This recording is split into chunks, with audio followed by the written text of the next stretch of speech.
This is Auto User Guide, where we help you understand your vehicle better.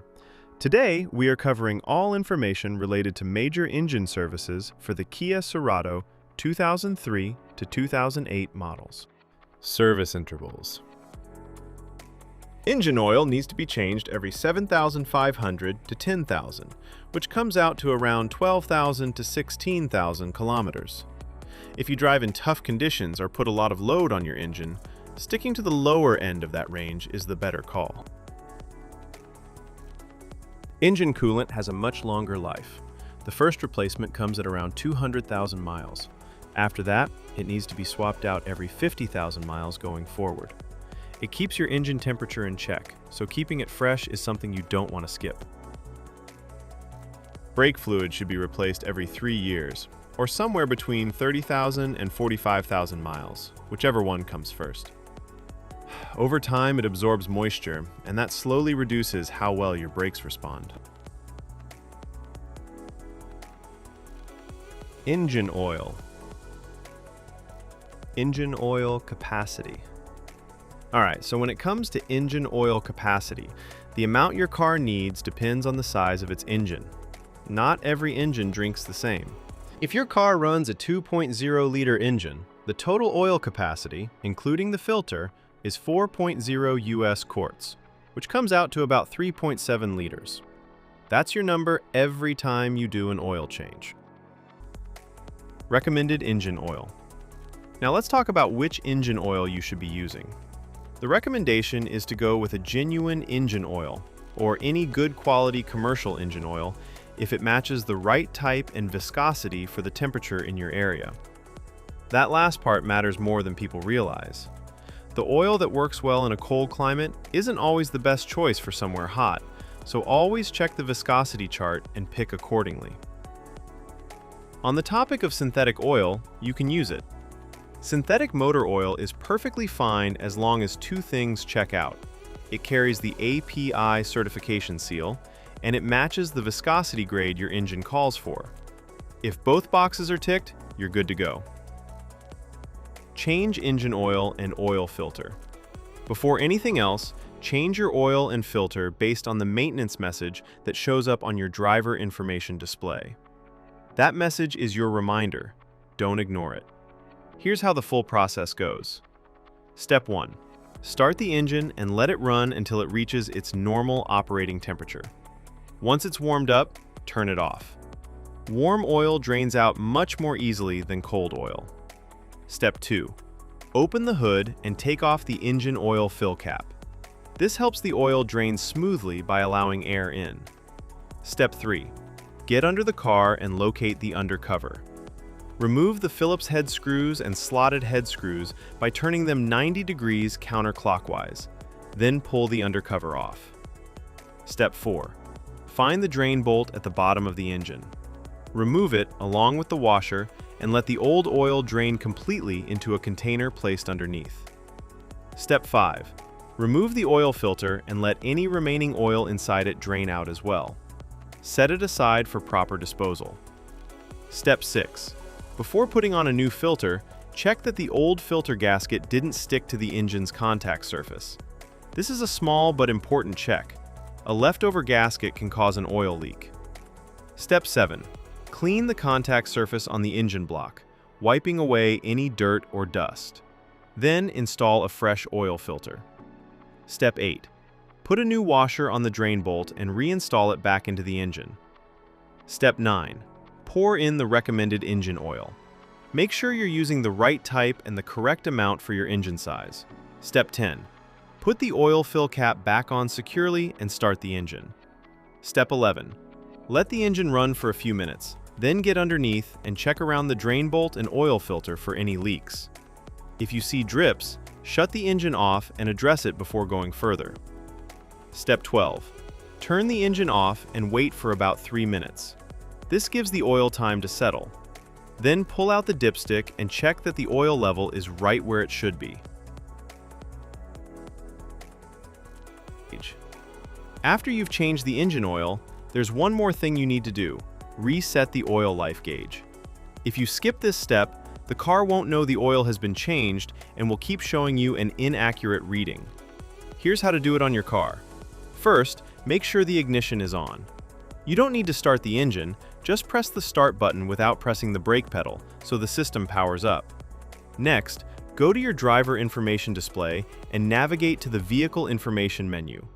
You'll find an option that shows your current oil life percentage.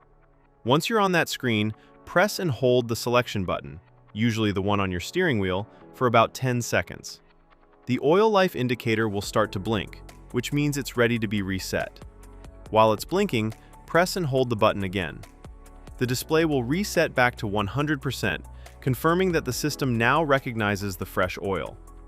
Once you see 100% on the screen, you're done. The gauge has been successfully reset. After that, go ahead and start the engine normally. Let it run for a moment and confirm that no warning lights related to the oil are showing up on the dashboard. Now we're moving on to coolant and fluid specifications. Keeping your coolant at the right level is just as important as your engine oil. It keeps your engine from overheating and running into serious problems.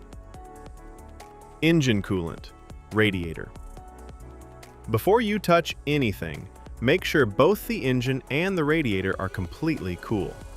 Never open the radiator cap on a hot engine. The pressure inside can cause boiling coolant to spray out and burn you. Once everything is cool, place your hand on the radiator cap and turn it just 1/8 of a turn counterclockwise.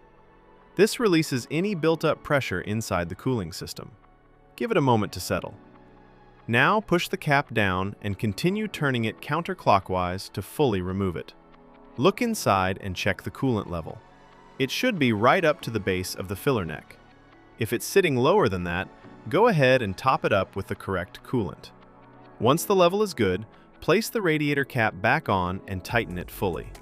Make sure it's secure before you close the hood. Engine coolant, reserve tank. Again, before checking anything, make sure the engine and radiator have cooled down completely. Now locate the reserve tank. It's a small, translucent container usually sitting near the radiator. Look at the side of the tank and check where the coolant level sits. If it's below the minimum mark, add the specified coolant slowly until it reaches the maximum mark. Don't go above it. Once the level is good, take a moment to inspect the cooling system for any leaks. Look around the hoses, the radiator, and the reserve tank itself. If you notice any drips or wet spots, that's something that needs attention before you drive the car. Now, let's talk about replacement of brake fluid. Checking your brake fluid is straightforward. On the side of the brake fluid reserve tank, you'll notice two markings, a minimum and a maximum line. Your fluid level should always be sitting somewhere between those two marks. If the level is at or near the minimum mark, you need to top it up. Don't let it drop below that line. Low brake fluid can affect how your brakes respond, and that's not something you want to find out about while you're driving. At the same time, don't overfill it past the maximum mark either. Just keep it in between and you're in good shape. One thing worth mentioning for those driving a manual transmission model, your brake fluid reserve tank also takes care of the clutch fluid.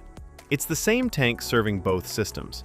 So, as long as you're keeping the brake fluid level between the minimum and maximum marks like we just discussed, you don't need to check the clutch fluid separately. It's already covered. Tire rotation schedule. Tire rotation is one of those maintenance steps that people often overlook, but it makes a real difference in how long your tires last. Generally, you should be rotating your tires every 5,000 to 10,000 kilometers. If your vehicle manufacturer recommends a different interval, go with that instead. Tires without rotation marks. The diagram on screen shows the rotation pattern for tires without rotation marks. These are also called non-directional tires. Because they don't have a fixed direction of rotation, you have more flexibility in how you rotate them. In this pattern, the front left tire moves straight back to the rear left position, and the front right tire moves straight back to the rear right position. Then, at the next rotation interval, the rear tires cross over, the rear left moves to the front right, and the rear right moves to the front left. This cross-rotation method spreads the wear more evenly across all four tires, which helps them last longer overall. Tires with rotation marks. The diagram on screen now shows the pattern for tires with rotation marks, commonly known as directional tires. You'll notice an arrow on the sidewall of these tires, and that arrow tells you which direction the tire is meant to spin. It only works one way. Because of that, you can't cross these tires from one side of the vehicle to the other. The rotation here is simpler. Tires just swap between front and rear on the same side. The front left goes to the rear left comes up to the front left, and the exact same thing happens on the right side. It's a straightforward swap, just without the crossing over that you do with non-directional tires. Now let's talk about the fuel tank capacity. Your fuel tank holds a total of 14.5 US gallons, which is equal to 55 liters. Thanks for watching this video. I really hope it helped you understand things a little better. If you found it useful, give it a like. And if you haven't subscribed yet, hit that subscribe button so you don't miss the next one. Drop your thoughts or questions in the comments below. I'd love to hear from you. It genuinely means a lot.